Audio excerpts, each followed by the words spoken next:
1532번 프린스 좀 수고해 주시기 바랍니다. 1532번 프린스 차입니다. 하나님의 말씀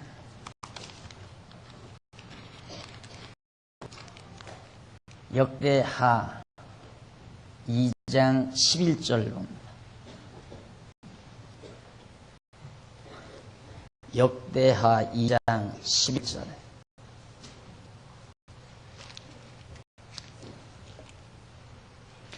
두로왕 후람이 솔로몬에게 답장하여 가로되 여호와께서 그 백성을 상하심으로 당신을 세워 그 왕을 삼으셨도다.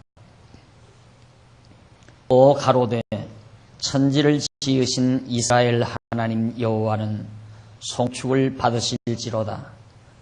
다윗 왕에게 지혜로운 아들을 주시고 명철과 총명을 풍부하시사 능히 여호와를 위하여 전을 건축하고 자기 권령을 위하여 궁궐을 건축하게 하시도다.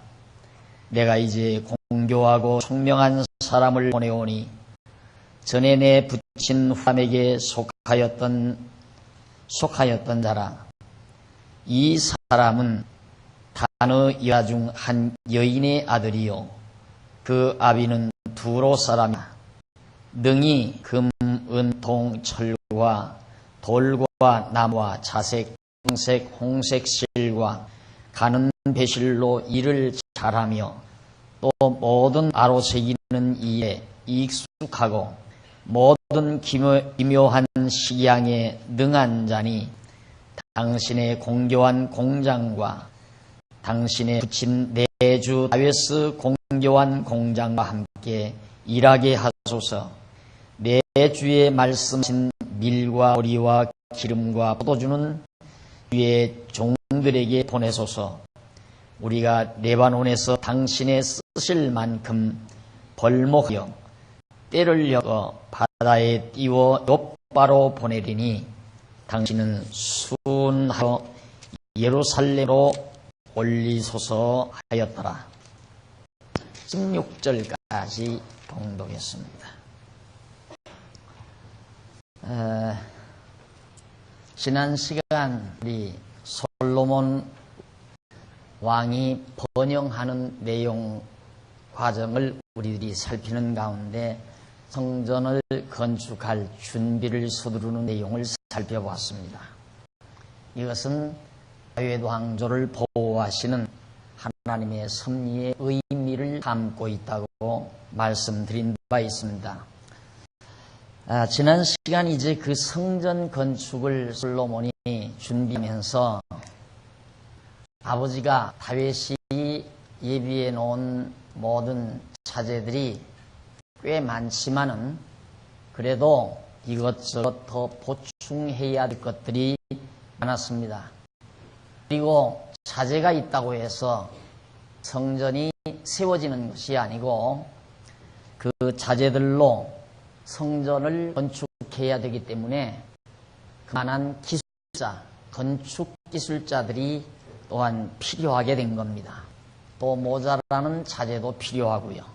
그래서 솔로몬은 저 북쪽 해안지대의 도성을 가지고 사는 두로라고 하는 도성 왕에게 부탁을 했다고 그랬어요. 나무를 좀 보내주고 또 기술자도 좀 보내달라. 우리가 먹을 것은 대줄 테니까 그렇게 좀 해달라. 그러니까 흔쾌히 오늘 봉독해드린 이 말씀 내용 속에 흔쾌히 허락하는 내용을 지금 여러분에게 소개해드렸습니다. 이 이제 두로 왕이 하는 말이 정말 하나님께서 다윗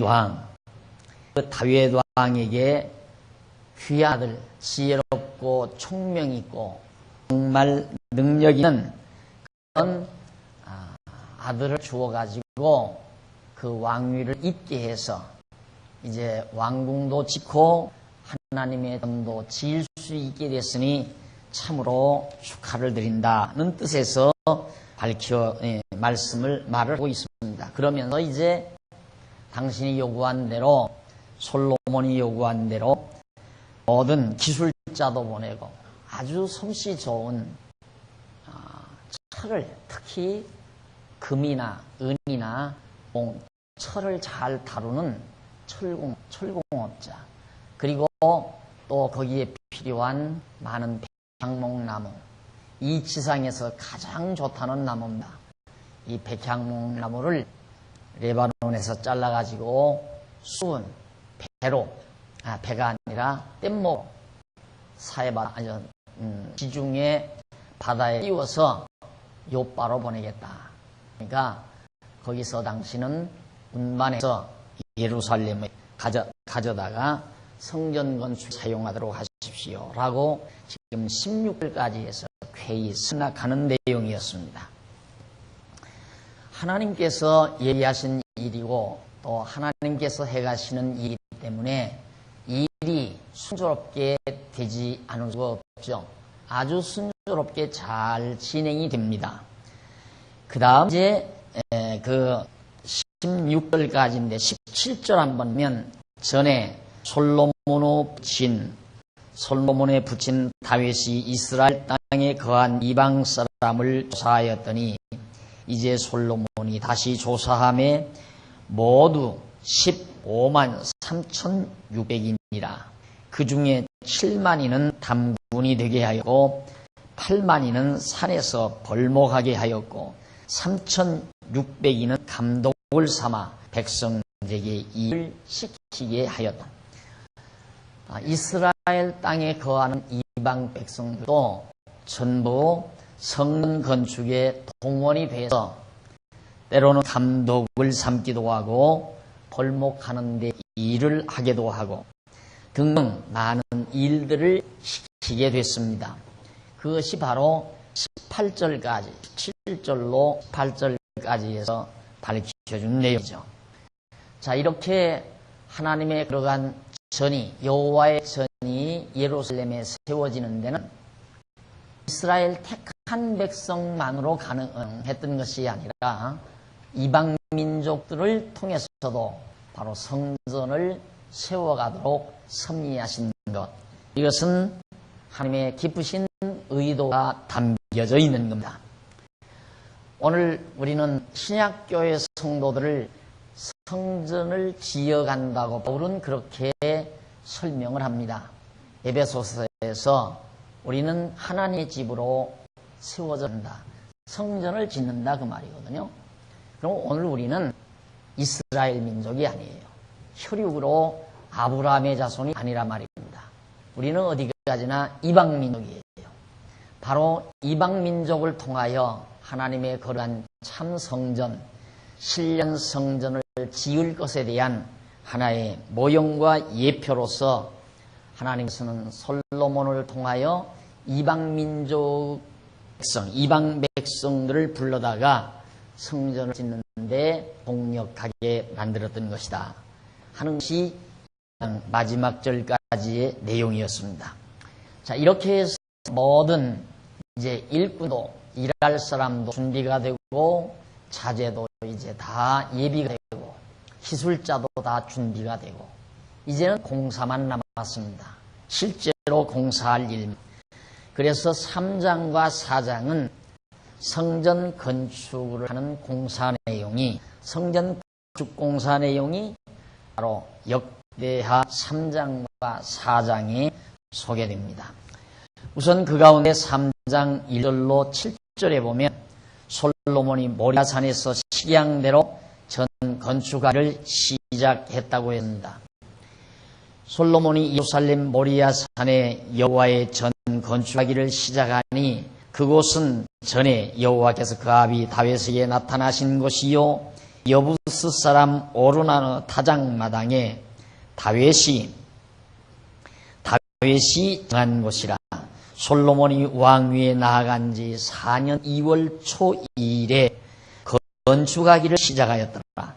솔로몬이 하나님의 전을 위하여 놓은 지대는 이러하니 옛적 재는 법대로 장이 60규빗이요 광이 20규빗이며 그 전 앞 낭시르 장이 전의 광과 같이 이식규빗이요 고가 이식규빗이니 안에는 정금으로 입었으며 그 대전 천장은 잣나무로 만들고 또 정금으로 입히고 그 위에 종려나무와 사슬 형상을 새겼고 또 보석으로 전을 꾸며 화려하게 하였으니 그 금은 바부와임 금이며 또 금으로 전과 그 들보와 문지방과 벽과 문짝이 입고 벽에 그룹들을 바로 새겼더라. 7절까지 내용입니다. 성전을 짓는 장소가 어디냐면 바로 다윗에게 하나님께서 나타나셔서 하나님께 제사하라고 했던 그런 곳이었습니다. 타작마당 다윗이 정한 곳이다. 그런데 그 모리아산이라고 그랬어요. 예루살렘 모리아산. 이 모리아산은 솔로몬 때로부터 한 1000년 전 아브라함이 독자 이삭을 하나님 앞에 바치려고 데리고 간 곳입니다. 하나님께서 아브라함의 믿음을 시험하기 위해서 독자 이삭을 바치라고 한 사실이 있죠. 그때 아브라함이 독자 이삭을 데리고 어디로 갔냐면 모리아 산으로 올랐습니다. 그래서 거기서 제단을 쌓고 그리고 장작을 놓고 그리고 아들 이삭을 꽁꽁 묶어서 바로 그 장작 위에 놓고 이제 제사를 드리려고 했던 그곳이죠. 물론 이삭은 오실 예수 그리스도의 제물로서의 한 모형이었습니다. 그러니까 하나님 앞에 제물을 드리는 모리아산, 아브라함이 드렸던 그곳이 벌써 아브라함 때 거기에다가 하나님께 제물을 드릴 성전을 지을 것을 하나님께서는 의중에 두고 아브라함에게 모리아산에서 제사를 드리라고 했던 것입니다. 그러니까 1000년 전 아브라함이 선택했던 그 모리아산에 1000년이 지난 후에 솔로몬이 그곳에다가 하나님께 제사할 수 있는 성전을 짓게 됐다는 말입니다. 그런데 그 성전은 하나님께서 말씀하시는 대로 모세를 통해서 말씀해 주신 설계도대로 그대로 지었습니다. 그대로 짓는데 이 성전, 그러니까 딱 그 지성소와 성소가 들어간 그 성전을 말합니다. 이 지성소와 성소를 짓는데 안에는 백향목으로 쫙 다 내장을 하고 그 위에다가 전부 황금을 입혔다고 그랬습니다. 그러니까 얼마나 아름답게 지었는지를 알 수가 있고요. 또 뿐만 아니라 그 안에다가 정금으로 입혔을 뿐만 아니라 천장은 잣나무로 또 그리고 그 위에 종려나무 타슬 형상을 무늬를 새겨놨다. 또 무늬만 새긴 것이 아니라 1절에 보면 보석으로 전을 보석 아주 값비싼 반짝이는 보석으로 하나님이 거룩한 전을 다 장식을 해서 아주 휘황찬란하게 그렇게 지어 놓았습니다. 아마 이 지상의 건축사상 아마 그 솔로몬의 성전이 지금까지 보관되고 있다면 가장 화려하고 가장 값비싼 그런 건물이었을 거라고 그렇게 추정이 됩니다. 왜 그러느냐면 다 황금으로 내장을 하고 보석으로 꾸몄으니까 얼마나 대단한 것이 나가겠습니까? 자, 이렇게 화려하게 지은 것은 바로 하나님의 영광을 상징하는 의미를 지니고 있습니다. 이 땅의 모든 화려함이라고 하는 것은 하나님의 영광을 상징하는 그런 의미를 담고 있기 때문에 솔로몬이 성전을 그렇게 화려하게 지은 것은 영원한 하나님 나라의 영광을 우리에게 간접적으로 깨닫도록 섭리하신 것이라고 생각을 합니다. 다음 이제 8절에 보면 지성소를 지으니 전 넓이대로 장이 20규빗이요 광도 20규빗이라 정금 600달란트를 입혔으니 못 중수가 50금 세겔이요 다락들도 금으로 비었더라.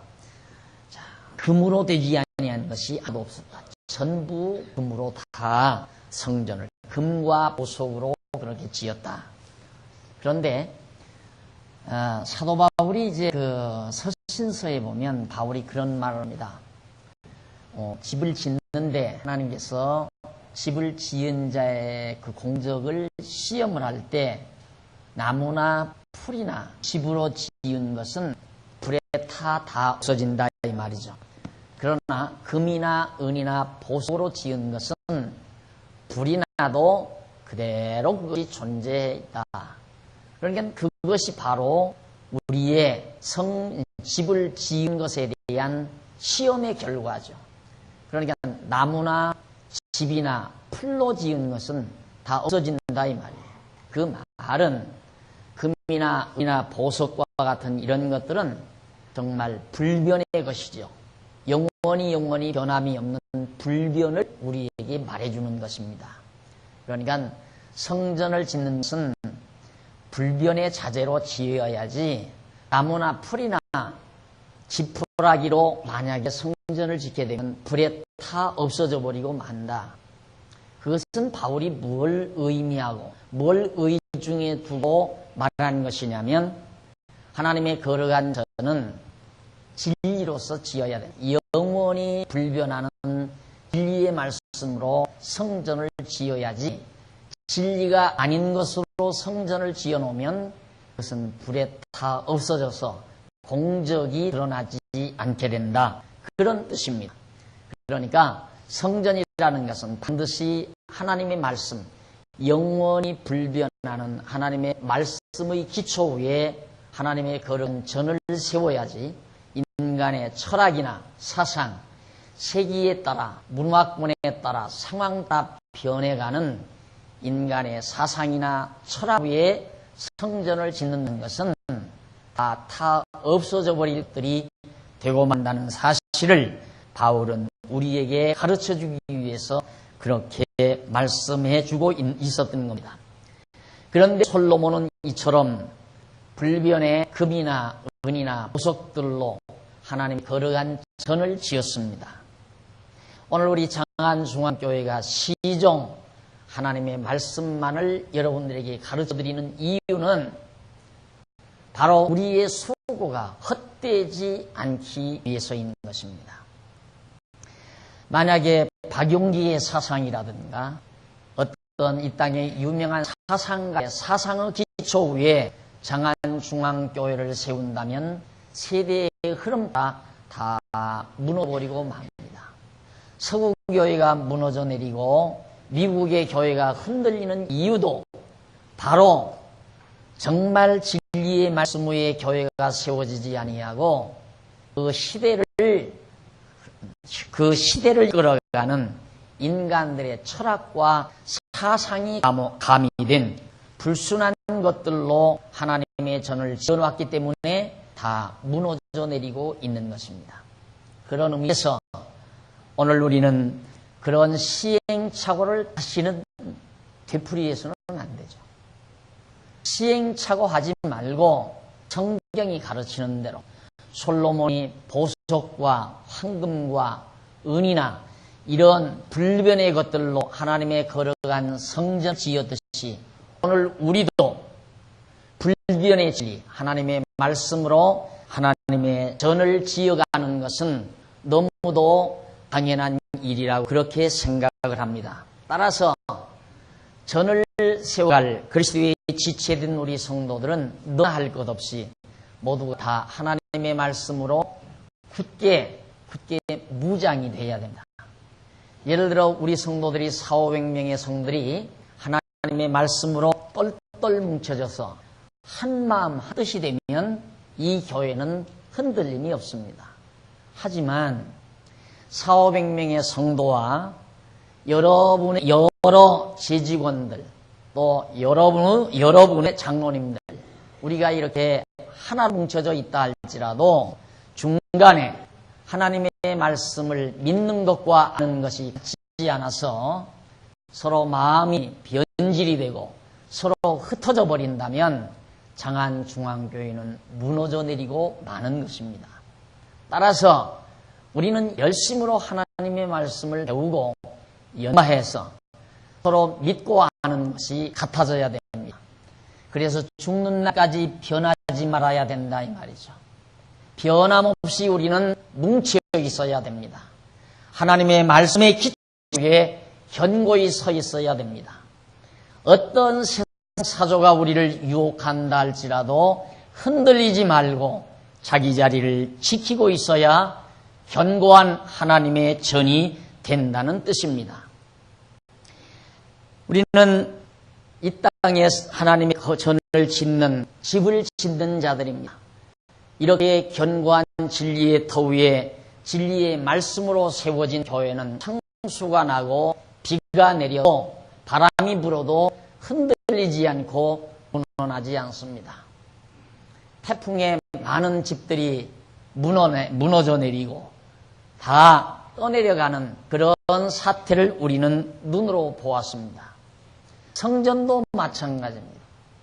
변함이 없는 견고한 하나님의 말씀의 토대 위에 하나님의 불변의 진리로 하나님의 거룩한 전을 지어놓아야 영원한 성전이 되고 그것이 진정한 진리를 지어가는 주님의 몸 교회가 된다는 사실을 성도 여러분은 꼭 마음에 기억을 하셔야 됩니다. 그래서 거듭 말씀드리지만 공부를 안 하시려면 재직이 되면 안 돼요. 공부를 성경 말씀을 공부 안 하시려면 집사를 하면 안 된다 이 말이죠. 권사는 더더욱 그렇고요. 장로는 더더욱 더 말할 것도 없는 거고요. 목사는 뭐 성경 모르면 아얌싸 할 생각을 말아야 되고. 그러니까 교회를 위해서라면 공부하기 싫으면 성경 공부를 나는 안 한다고 생각하면 집사를 하면 안 돼요. 왜? 지어놓았다가 헐어지니까. 안 그래요? 자, 믿고 기둥으로 썼어요.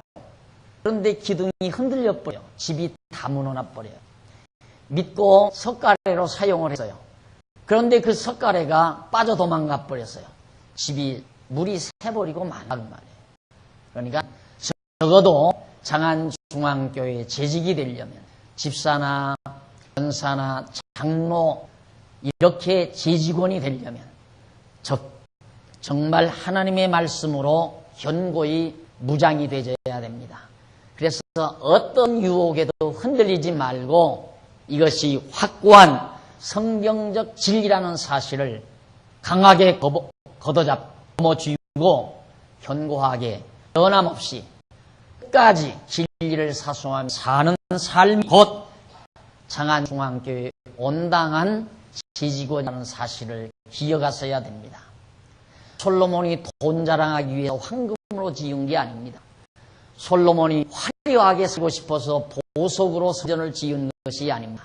바로 거기에는 이런 깊은 의미를 우리에게 전달하기 위해서 하나님께서는 그처럼 황금과 보석들로 성전을 짓도록 하나님께서 명하셨고 그 명령대로 솔로몬은 다 그렇게 문자까지라도 다 전부 금을 입혀서 황금으로 감싸가지고 만들어서 달았다고 그렇게 말하고 있습니다.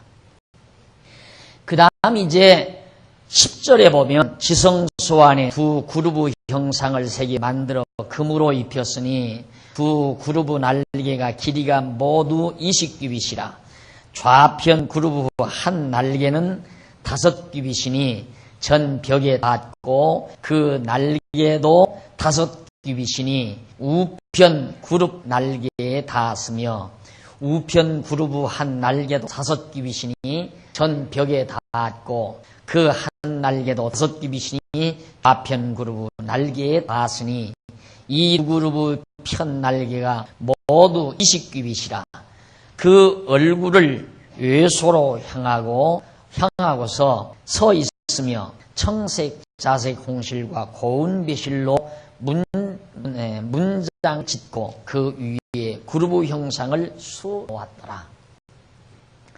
그룹이라고 하는 것은 천사의 일입니다.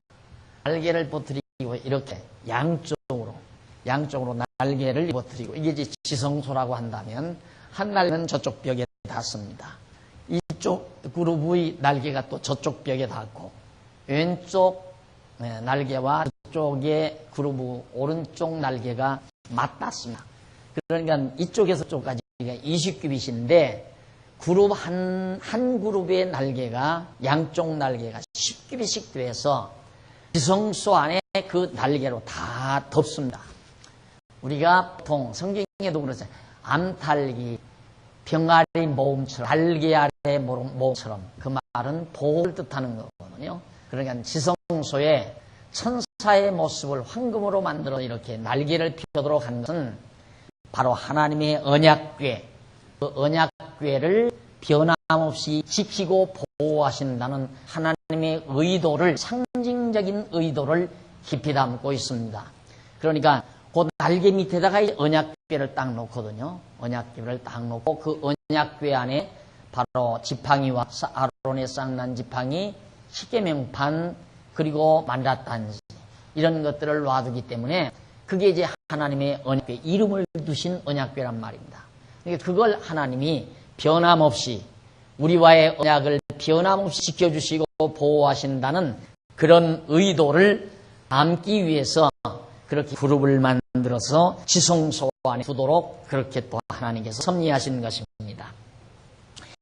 그 다음 이제 15절에 보면 전 앞에 기둥 둘을 만들었으니 고가 30규빗이요 각 기둥 꼭대기의 머리가 5규빗이라 성소같이 사슬을 만들어 그 기둥 머리에 두르고 성류 100 만들어 사슬에 달았으며 그 두 기둥을 외소 앞에 세웠으니 좌편에 하나요 우편에 하나라. 우편 것은 야긴이라 칭하고 좌편 것은 보아스라 칭했다고 했습니다. 예, 성전 앞에 큰 두 기둥을 기둥물을 만들었는데 그 기둥의 이름이 야긴과 보아스라는 말입니다. 야긴이라는 말은 저가 세우라 그런 뜻이고 그 다음 보아스라는 말은 그에게 능력이 있다 그 말이에요. 예. 하나는 보아스라는 기둥은 그에게 능력이 있고 야긴이라는 말은 그가 세웠다. 그러니까 그 말, 그 두 기둥이 늘 상징하는 말은 하나님과 누굽니까? 여호와죠. 능력이 있는 여호와가 세우셨다 그 말이에요. 능력 있으신 여호와가 세우셨다. 물론 성전도 세웠지만은 이스라엘 나라도 세우시고 다윗 왕가도 다 여호와 하나님께서 세우셨습니다. 그러니까 그것을 이스라엘 백성들로 하여금 항상 잊어버리지 않기 위해서 오늘 우리 김 장로님 나오셔서 기도하시면서 이 예배당을 주신 하나님 늘 마음에 감동을 가지고 기도를 하셨습니다. 오늘도. 그러니까 이스라엘 백성들은 성전을 찾을 때마다 딱 와서 기둥만 봐도 하나님께서 우리 이스라엘 나라를 능력으로 세우셨다. 이 성전도 능력이 있으신 여호와께서 세우셨다라고 하는 두 기둥이 말해주듯이 오늘도 이 예배당을 볼 때마다 하나님께서 세우셨다. 이것을 잊지 않고 늘 기억하는 건 우리 신앙에 매우 좋은 영향을 미치게 되죠. 이스라엘 백성이 항상 그 성전 앞에 두 기둥이 말없는 웅변을 토해내는 거예요. 여호와께서 세우셨다. 능력이 있으신 여호와가 세우셨다. 그 말이거든요. 두 기둥이 말해주는 바는. 이처럼 하나님께서는 어찌하든지 이스라엘 백성으로 하여금 여호와 하나님을 잊지 않고 기억하며 경외하며 살도록 하시려는 것이 바로 성전을 지켜야 하시는 하나님의 깊으신 의도였습니다. 자, 그리고 나서 이제 4장 넘어가는데요. 4장 1절로 6절에 보면 솔로몬이 노스로 단과 바다를 정해진 시간대로 만듭니다. 솔로몬이 또 노스로 단을 부어 만들었으니 장이 20규빗이요 광이 20규빗이요 고가 10규빗이며 또 바다를 부어 만들었으니 직경이 10규빗이요 그 모양이 둥글며 고는 5규빗이요 주인은 30규빗 줄을 두를 만하며 그 가장자리 아래는 돌아가며 소 형상이 있는데 매 규빗에 소 10씩 있어서 바다 주위에 불렸으니 그 소는 발을 부어 만들 때 2줄로 부어 만들었으며 그 바다를 12소가 지었으니 셋은 북을 향하였고 셋은 서를 향하였고 셋은 남을 향하였고 셋은 동을 향하였으며 바다를 그 위에 놓았고 소의 뒤는 다 안으로 었으며 바다의 두께는 한 손 넓이만 하고 그 가는 백합화와 그 가양자리는 백합화의 식양으로 잔 가와 같이 만들었으니 그 바다에는 3,000밭을 담으며 또 물두멍 열을 만들어 5은 우편에 두고 5은 좌편에 두고 씻게 하되 번제에 속죄한 물건을 거기 씻게 하였으며 그 바다는 제사장들의 씻기를 위한 시였더라. 이렇게 성전을 지성소와 성소 그리고 여기에 이제 언약궤를 두고 그리고 그룹들의 날개가이처럼 마다할 수 있는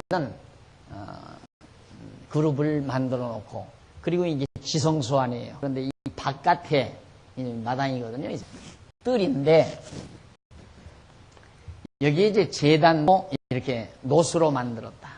노수로 만들고 여기에 큰 물구멍 바다라고 그래요. 그러니까 호수 같은 거예요. 호수를 뭘로 만든 노수로 손두께만큼 두껍게 해서 크게 하나의 노수지 마냥 만드는 거예요. 물을 많이 담아놓게. 그리고는 이제 작은 물두멍 바켓처럼 물을 떠다가 쓸 수 있는 것 10개를 만들고 이 바다는 동서남북으로 소문양을 만들어서 수다 등으로 전부 바다를 이렇게 받치는 것 마냥. 그러니까 얼마나 정말 아름답고 웅장하게 만들어 놨겠습니까? 이렇게 이제 이걸 바다를 만들어서 여기다 물을 담아놓고 이 물로 바켓과 같은 물두멍 그걸로 퍼다가 이제 이 재물을 씻기도 하고 또 손을 씻기도 하고 저장들이 이런 데 사용하도록 만들어 놨다 그 말이에요. 이렇게 해서 하나님이 명하신 대로 하나하나 다 솔로몬이 지금 이행을 하고 있습니다. 그 다음 7절로 또 등식을 따라 금으로 등대 열을 만들어 외소 안에 두었으니 좌편에 5이요 우편에 5이며 또 상 열을 만들어 외소 안에 두었으니 좌편에 5이요 우편에 5이며 또 금으로 대접 일렉을 만들었고 또 제사장의 뜰과 큰 뜰과 뜰 문을 만들고 노수로 문짝에 입혔고 그 바다는 우편 동남방에 두었더라. 여기가 동쪽, 여기가 남쪽이죠. 여기가 동쪽이니까 동남방이니까 이편에다가 두는 거죠. 이편 한가운데 두는 게 아니에요. 그리고 이제 이게 뜰인데 이게 이제 외소라고 그래. 성소라고도 하고 외소라고도 하고 성소, 외소 바깥에 있다 해서 외소. 이건 이제 내소, 예, 지성소라고 해요. 지성소. 이건 성소라고 해요. 성소. 외소를 성소라고 하고 내소를 지성소라고 하고. 바로 이 안에 둘 등대와 떡상, 떡을 이렇게 차려놓을 상들도 각각 다 만들어 놨다. 하나님께서 명하신 것 하나도 빠지지 아니하고 솔로몬이 그대로 다 만들어 놓은 것입니다.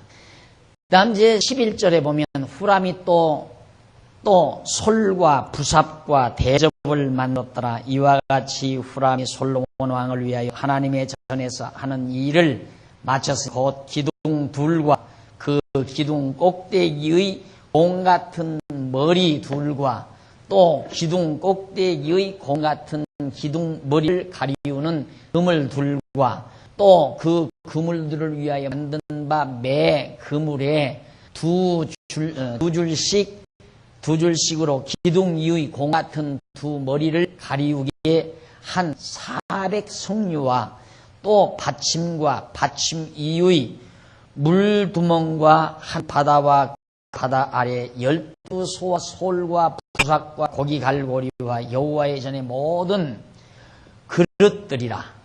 부속 부품들이죠. 여기서 사용되는 모든 그 도구들인데, 이 앞에 이제 기둥 둘을 크게 이렇게 기둥 둘을 이렇게 만드는데, 이제 보통 굉장한 건물에 보면 여기에 막 아주 이 위에 굉장한 아름다운 무늬가 있잖아요. 그런데 성전에 이 보아스, 야긴과 보아스라는 기둥도 아주 아름답게 만들어 놨어요. 여기에 뭐 성룡 알 모양 같은 것으로 해서 그물같이 이렇게 만들어서 보통 사람의 솜씨로는 가히 흉내낼 수 없을 만큼 아기자기하고 아름다운 모습의 조각들을 만들어서 바로 이 성전 앞에 다 세워놓은 거란 말입니다. 왜? 백성들이 와서 항상 그걸 바라보라고. 전능하신 그가 능력이 있으시다. 보아스라고 그랬죠. 그 다음 야긴 그가 세우셨다. 그가 능력이 있는 그가 세우셨다. 그 말이거든요. 그걸 항상 기억하고 잊지 않게 하려고. 또 각종 거기서 쓰는 그릇들과 모든 자재들을 이 기술자들이 히람에서 온 후람이 보낸 두로삼 후람이 보낸 기술자들이 그 모든 것을 아름답게 다 만들었다. 그 말이에요. 그 다음 19절에 보면 솔로몬이 또 하나님의 전의 모든 기구를 만들었으니 곧 금단과 진설병과 상들과 내소 안에서 규례대로 불을 켤 정금 등대와 그 등잔임이 또 순정한 금으로 만든 꽃과 등잔과 화젓가락과 또 정금으로 만든 불집게와 주발과 숟가락과 불 옮기는 그릇이며 또 전문 곧 지성소의 문과 외소의 문을 금으로 다 잇더라. 이렇게 성전 안에서 쓰는 모든 도구들도 금으로 쓰고, 하여튼 이 성전 안에는 금이에요. 밖으로 나오면 동이에요. 여기 이제 바다도 동으로 만들고 제단도 동으로 만들죠. 이 성전 안에는 전부 금이에요. 금으로 전부 다 지어요. 그리고 이제 성전 바깥에 나오면서는 이제 은을 사용해요. 땅에 닿는 것들은 은을 사용하고 벽면이나 천정면은 금을 사용하고, 이런 것들이 다 순수한 것들이고 변함이 없는 것들이죠. 아까도 강조했지만 얼마나 교회가 순수해야 되는 걸 알 수가 있죠. 그래서 저는 항상 그런 얘기를 해요. 순수하지 못하면 이것도 저것도 아니다. 순수할 바에는 아주 순수해야 진맛을 보고 사는 것이다. 사람도 그래요. 어정쩡한 사람이 제일 불쌍한 사람이에요. 어정쩡한 사람이. 그러니까 예수도 신앙도 어정쩡하게 믿으면 신앙생활하는 진맛도 못 느껴요. 그렇다고 또 세상살이도 세상 한번 화끈하게 세상 사는 것도 제대로 못 살아요. 내가 그래서 예를 들어서 그런 얘기잖아요. 맥주 한 잔을 먹어도 예수를 어정쩡하게 믿는 사람은 하다가 꼴까락 그렇게 넘어가요. 하다 맥힌다 이 말이에요. 그런데 안 믿는 사람 꿀꺽 넘어가잖아요.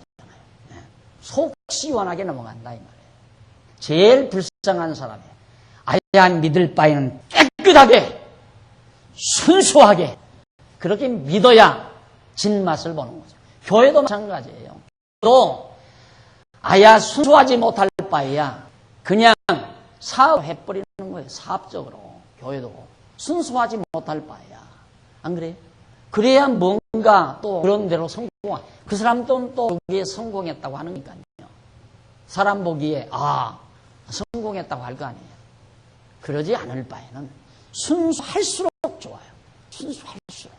그래서 제가 늘 아까도 제가 말씀드린 것이 재직은 공부 안 할 테면 재직을 아예 하지 말라고 하는 것은 순수하자 그 말이에요. 우리 장안중앙교회 하면 순수하게 점점 지어가 보자. 그 의도가 담겨진 말이고, 하시려면 제발 하지 말라는 말도 순수를 추구하는 열정에서 나오는 말이에요. 할 수 있잖아요. 순수할수록 좋은 거라 그 말이죠. 성전을 지을 때 얼마나 순수한 금으로 지었다고 그래요. 아주 순수한 금. 그래야 변함이 없거든요. 순수해야 변함이 없지. 조금이라도 뭔가 잡티가 끼어들어가면 변하기 시작해요. 사람도 그래요. 인간관계도 마찬가지예요. 정말 순수하고 깨끗하게 친구를 사귀게 되면 죽는 날까지 변함이 없죠. 그런데 사귀다가 뭔가 하나 티끌이 들어가기 시작하면 시작해요. 변하기.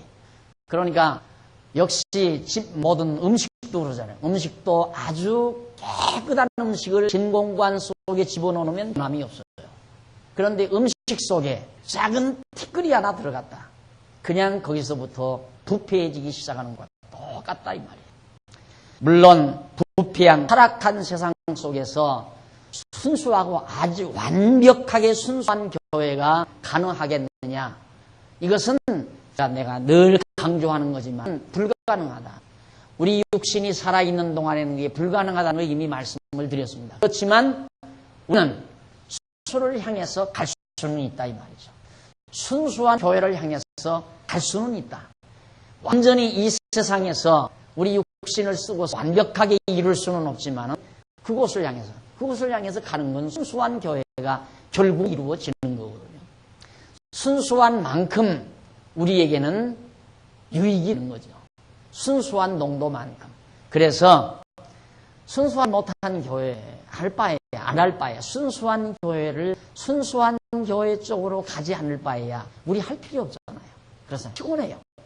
저부터 피곤하고 여러분들 피곤하고 그냥 적당히 하는 게 좋아요. 얼마든지 또 그런데 갔다고 해서 구원 못 받을 거 없는 거니까 뭐 순수한 교회 가야만이 구원받는 건 아니니까 여러분 구원이라고 하는 건 하나님의 택한 백성은 다 구원 얻게 되어 있잖아요. 그러니까 우리가 정말 이렇게 모인 것은 어찌하든지 진리의 말씀 안에서 순수한 진리를 지키고 순수한 진리 토대 위에 순수한 교회를 지차고 하는 것이 주의 거룩하신 성전을 지차고 하는 것이 우리 장안중앙교회의 목표라고 한다면 거기를 향해서 우리는 가야 된다. 그러기 위해서는 제발 하나님의 말씀을 공부하지 않다면 재직하지 말아야 된다. 이게 바로 또 하고 싶지 않으면 절대 하지 말아야 된다. 체면 따라서 하면 안 돼요. 그건 불순한 거거든요. 체면 때문에 자기 남 내기 위해서 남 보라고 그렇게 하는 건 아니에요. 그건 정치 집단에서 하는 거예요. 남 보기 위해서 정치 집단. 정치는 쇼를 해야 돼요.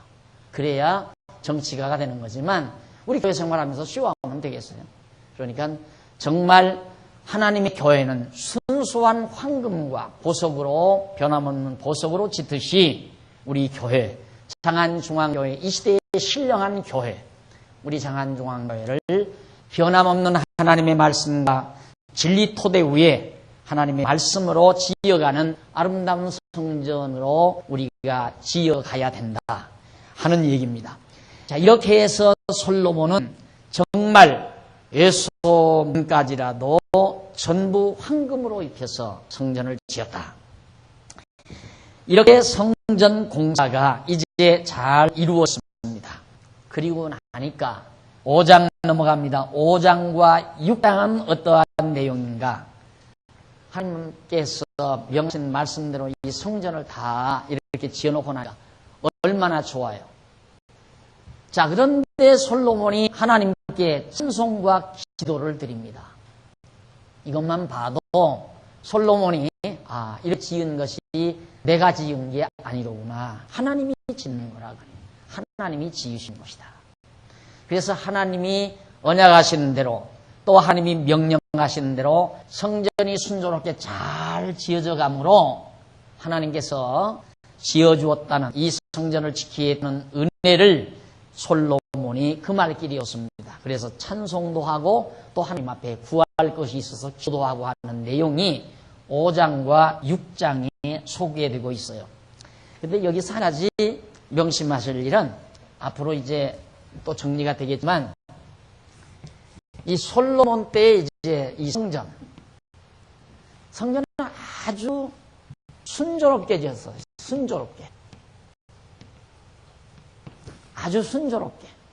그런데 솔로몬이 지었던 성전이 얼마 후에 바벨론에 의해서 완전히 다 망가져 버리고 그리고 70년이 지나서 다시 세워질 때, 재건될 때, 성전이 재건될 때 이때는 굉장히 순조롭게 지은 것이 아니라 모진 시련 속에서 지어져요. 아주 온갖 많은 시련 속에서 강대한 이웃나라들의 반대와 방해 공작 이런 것을 받아가면서 지타가 몇 년 동안 공사가 중단이 됐다가 다시 지어지는 이런 엄청난 시련 속에서 성전이 지어집니다. 네, 이거 보십시오. 순조롭게 지어지게 함으로 하나님이 이루셨다는 걸 깨닫게 하시고 여기는 모진 시련 속에서 지어지게 함으로 하나님이 지게 하셨다는 사실을 깨닫게 해요. 이때 막 울어요. 성전 지어놓고 그 방해 공작 속에서 막 시련 속에서 공사가 중단이 돼. 에스라 느헤미야 그 장면에 가면 이제 그게 나오죠.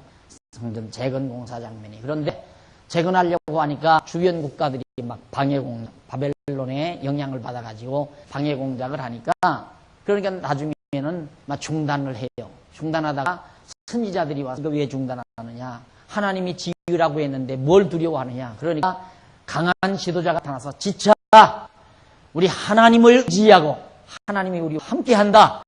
그리고 나서 가지고 성전을 재건하게 된다. 성전을 다 재건하고 나서 얼마나 감격스러운지 백성들이 통곡하고 정말 온갖 기쁨과 찬송을 하나님께 돌리는 그런 장면이 바로 느헤미야의 에스라 느헤미야의 소개가 됩니다. 자, 이렇게 하나님께서는 순조롭게 해서도 하나님께서 하신다는 걸 깨닫게 하고 온갖 시련과 역경을 겪게 해서도 하나님께서 하신다는 걸 깨닫게 하는 이게 하나님의 역사예요. 그러니까 하나님의 교육 방법은 하나님께서 우리를 가르치는 교육 방법은 일과 다 똑같은 게 아니라 상황 따라 이렇게도 가르치고 저렇게도 가르친단 말입니다.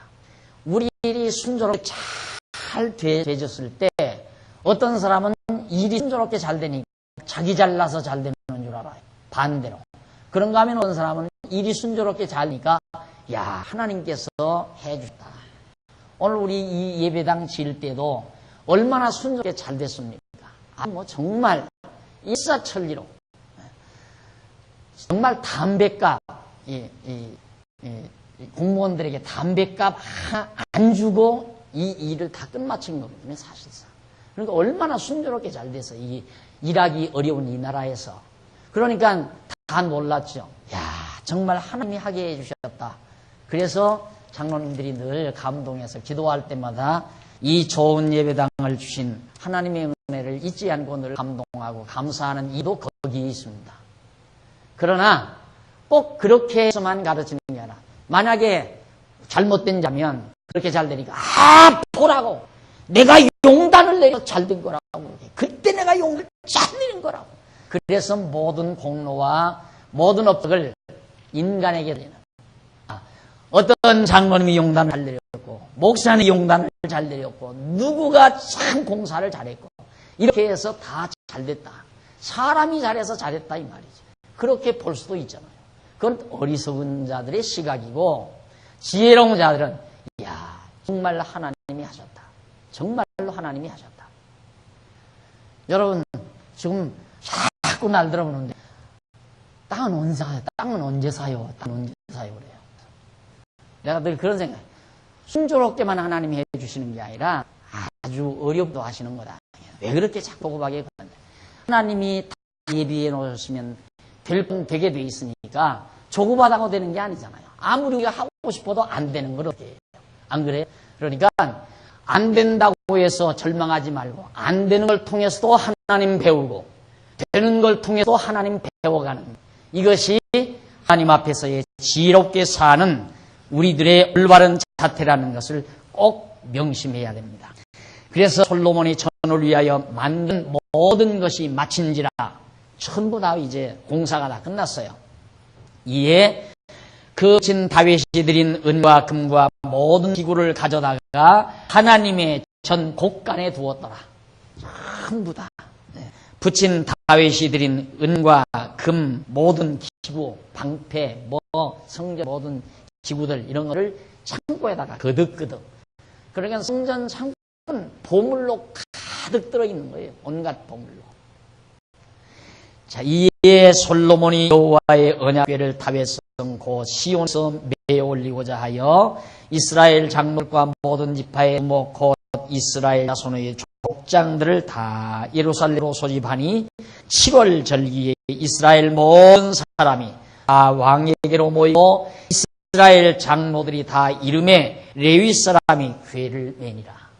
그대로 모세에게 명한 대로 언약궤는 구루마에 어떤 자동차에 싣고 다녀도 안 되고 안 그러면 어떤 소 달구지에 싣고 다녀도 안 된답니다. 궤와 회막과 장막 안에 모든 거룩한 기구를 메고 올라가 제사장과 레위 사람이 그것들을 메고 올라가며 솔로몬과 그 앞에 모인 이스라엘 회중이 궤 앞에 있어 양과 소로 제사를 드렸으니 그 수가 많아 기록할 수도 없고 셀 수도 없었더라. 지난번에는 1000마리의 제물을 와서 천제사를 드렸는데 이번에는 짓고 나서 몇 마리를 잡아서 제사 드렸는지도 모를 정도로 엄청난 제물을 하나님 앞에 드렸다. 제사장들이 여호와의 언약궤를 그 처소로 메어드렸으니 곧 내지성소죠. 내소 이 지성소 안에 바로 언약궤를 갖다가 안치해 놨습니다. 드렸으니 곧 내전 지성소 그룹들은 날개 안에 바로 보호놨다. 그룹들 궤 처소 위에서 날개 펴서 궤와 그 채를 덮었는데 그 궤가 길어서 궤에서 나오므로 그 끝이 내전 앞에서 보이나 밖에서는 보이지 아니하며 그 궤가 오늘까지 그곳에 있으며 궤 안에는 두 돌판 외에 아무것도 없으니 이것은 이스라엘 자손이 애굽에서 나온 후 여호와께서 저희와 언약을 세우실 때 모세가 호렙에서 그 안에 넣은 것이다. 자, 이때 솔로몬이 지은 성전에 언약궤를 넣을 때에는 아론의 쌍난 지파도 없어져 버렸고 그 다음 만나 단지도 없어져 버렸고 이게 많이 돌아다녔잖아요. 그런데 모세에게 주었던 시명판 그것만 이 언약궤 안에 들어있었다. 이게 언약의 말씀이죠. 여호와의 이름을 두신 언약을 세우신 여호와의 이름을 두신 언약궤를 바로 이 날개에 보호해놨다. 결국 뭡니까? 이 모든 성전에 그 엄청난 금은보화를 들여서 금은보화로 지어놓은 성전이란 이 언약궤 이 하나 때문에 지은 거. 이거 보관하기 위해서. 즉 여호와의 이름을 보관하기 위해서. 자, 바로 성전의 목적입니다. 성전의 용도. 성전이 뭐가 그렇게 필요한가? 바로 그 말은 교회가 왜 존재하는가? 교회는 신령한 성전이니까. 신약교회, 신약식 교회라고 하는 것은 이 교회 안에 교회인데 이 교회의 용도가 뭔가? 바로 언약의 말씀을 지키기 위해서. 여호와의 언약의 말씀, 여호와의 이름을 지키기 위해서. 그러니까 여러분들이 이곳에 오면 여호와의 이름 얘기를 듣잖아요. 여호와의 이름을 다시 기억나게 하고 또 여호와의 이름 기억나게 하고 이걸 오고는 후대들에게 계속 전해줘야 하는 것이 바로 성전 존립의 의미라 이 말이에요. 그러니까 항상 성경을 가져서 하나님은 여호와이심을 깨닫게 하고 그 여호와 잊지 않도록 항상 교회가 그 진리를 사수하는 것 그것이 교회의 사명이라 말입니다. 교회 할 일이 바로 그거 아니에요. 어저께도 전도사님하고 점심을 먹고 산책을 하는데 내가 그 얘기했어요. 산책을 하다가 그 강론집을 쓰는 것에 대해 좀 힘들어하니까 전사님이 그래요. 그래서 쓰셔야 한대요. 그래서 내가 눈을 흐릿 바라보면서 자기는 안 쓰니까 자기 그 쓰는 고충을 그걸 쓰는 것이 얼마나 힘들고 고통스러운가를 모르니까 하기 좋은 말로 그래도 목사님이 쓰셔야 됩니다. 이 얘기하는데 얄미더라고요. 솔직히. 얄미운데 써야죠. 안 수는 없죠. 왜? 그걸 쓴다는 것은 바로 그것이지. 하나님이 여호와라는 것이 사실이라는 걸 확인시키기 위해서라도 써야 된다 이 말이죠.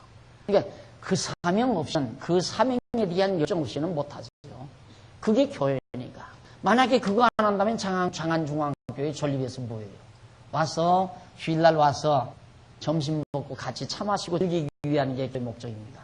그건 아니잖아요.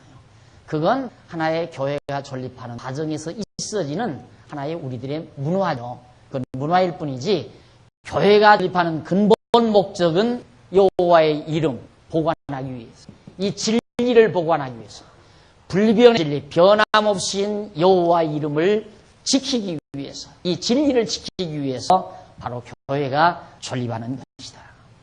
이 일을 위해서 우리는 온갖 보화, 변함없는 것, 값진 것들을 다 투자하고 이 일을 위해서 우리는 삶을 다하는 그런 우리의 삶의 모습이 바로 온당한 교회 생활이라는 것을 잊지 말고 늘 기억을 하셔야 됩니다. 밥을 좀 많이 먹으면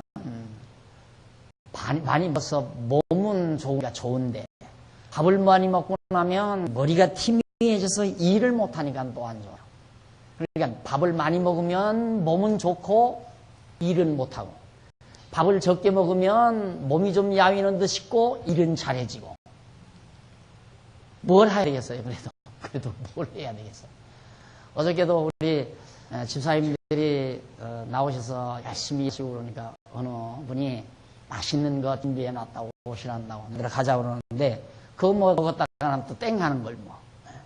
그러니까 맛있는 거 먹는 것도 나도 기쁘지 즐겁지도 않고 적당하게 먹고 적당하게 일하는 것. 그게 바로 교회가 교회되게 하는 가장 중요한 일이니까. 목사가 그 일을 하지 않고 맨날 먹고 돌아다니면서 놀기는 하고 그런다면 정말 장안중앙교회는 있으나마나한 교회예요. 안 그래요? 있으나마나한 교회. 그래서 여러분 이 말씀을 왜 드리느냐면 구약시대 솔로몬이 지은 성전이 이렇게 호화롭고 아름답고 엄청난 재물을 들여서 지어놓은 것은 오직 여호와의 이름 하나를 기억하게 하기 위한, 잊지 않고 보관하게 하기 위한 목적이었듯이 오늘 신약교회 시대에 주님의 몸된 성전으로서의 하나님의 전으로서의 장안중앙교회 존립 의미는 하나님이 여호와이시라는 이 진리를 사수하고 오고 오는 우리 후대들에게 깨끗하게 변질 없이 순수하게 전해주는 일, 이것이 바로 우리 장안중앙교회의 존립 목적이다 하는 것을 우리 온 성도들이 함께 공감하고 함께 사명을 느끼자는 뜻에서 이 말씀을 소개하면서 다음 시간 바로 그 다음부터 여러분들에게 소개하기로 약속을 하고 오늘 말씀 10절까지 5장 10절까지를 여러분 앞에 소개해드렸습니다. 기도하십시다. 전능하신 하나님 아버지, 부신 은혜를 진심으로 감사합니다. 어둡고 혼란스러운 시대이지만 하나님께서 우리에게 이 아름다운 법궤, 하나님의 언약궤를 발견하게 하시고 이 언약궤를 보관하기 위해서 주님의 몸된 성전을 지어가도록 우리 온 성도들에게 지혜와 열정을 다주신 것을 진심으로 감사드립니다. 하나님 아버지, 우리 장안중앙교회를 세워주신 하나님의 사랑을 감사합니다. 이 교회를 왜 세웠나를 오늘 이 아침 생각해 봤습니다. 솔로몬이 왜 금은보와 그 엄청난 재물을 들여 성전을 지었는가를 우리들은 알았습니다. 오늘 우리들도 이 험악한 세상에 우리 장안중앙교회를 세워주신 하나님의 진정한 뜻을 바르게 발견하고 우리의 삶을 정돈하는 슬기로운 종들이 되도록 역사하시옵소서. 예수님의 이름으로 기도드립니다. 아멘.